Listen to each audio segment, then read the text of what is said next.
All right, budget Maneater composition. So, sent you the numbers. Um, so here's the team composition. Of course, you have your Maneater that needs to be between 240 241. I have him right at 240 with the true speed. I can deal with the fractions above this. Um, so it's like 240.2, I believe it is right now. Don't need any accuracy. Actually don't want accuracy.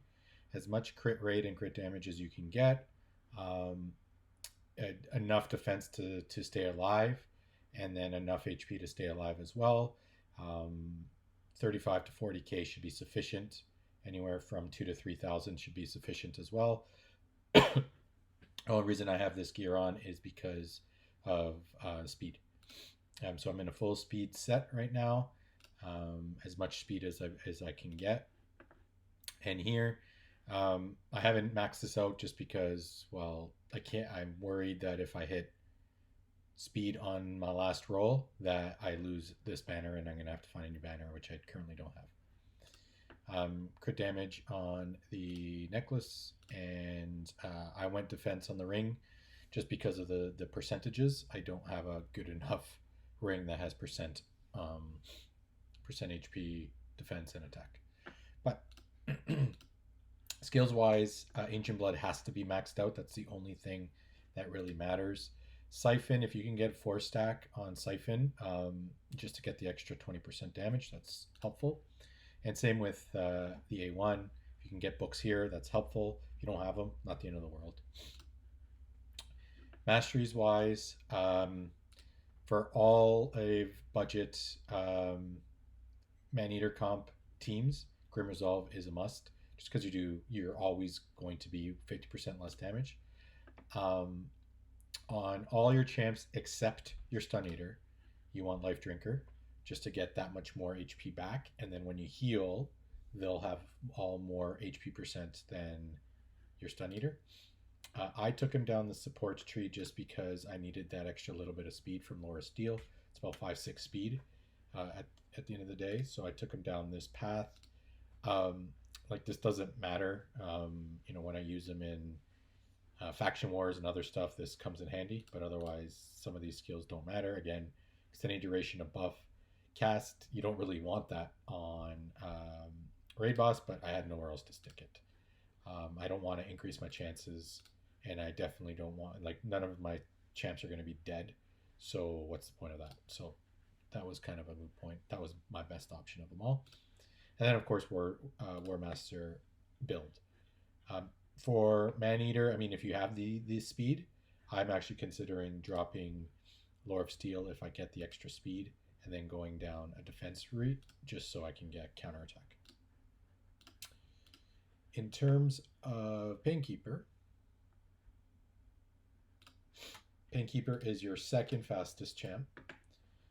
So I believe it's 218 to 222, if I'm not mistaken. I had him at 221 for the longest time.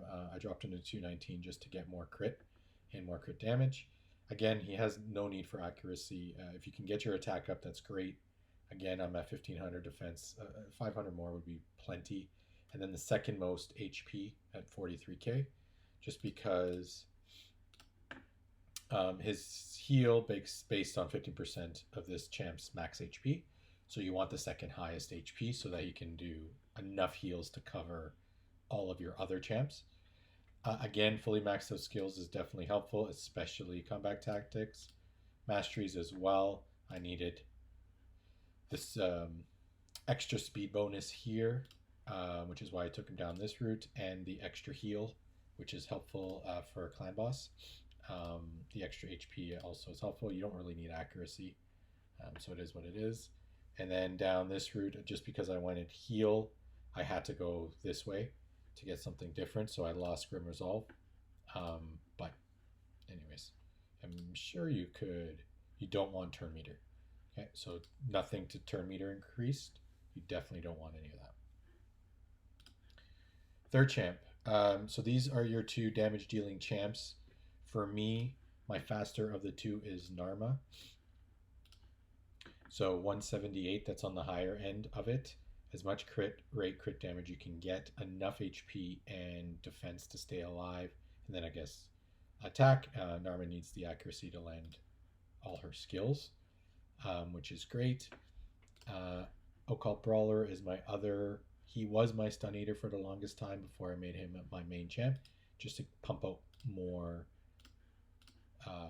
poisons. 177, so one speed lower than Narma, which makes him go second. So I allow Narma to get all her buffs up, including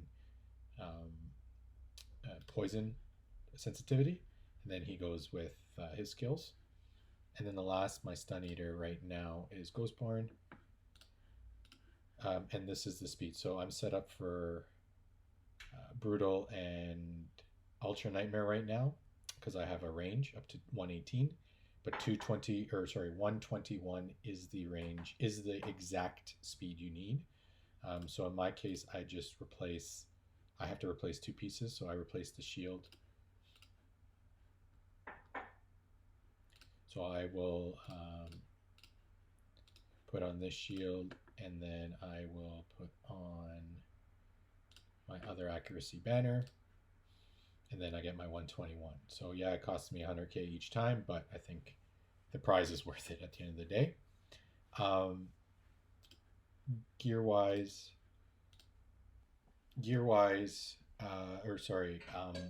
Skill-wise, I went with Ghostborn just because he's got better support and utilization for me. You can go someone like Razin.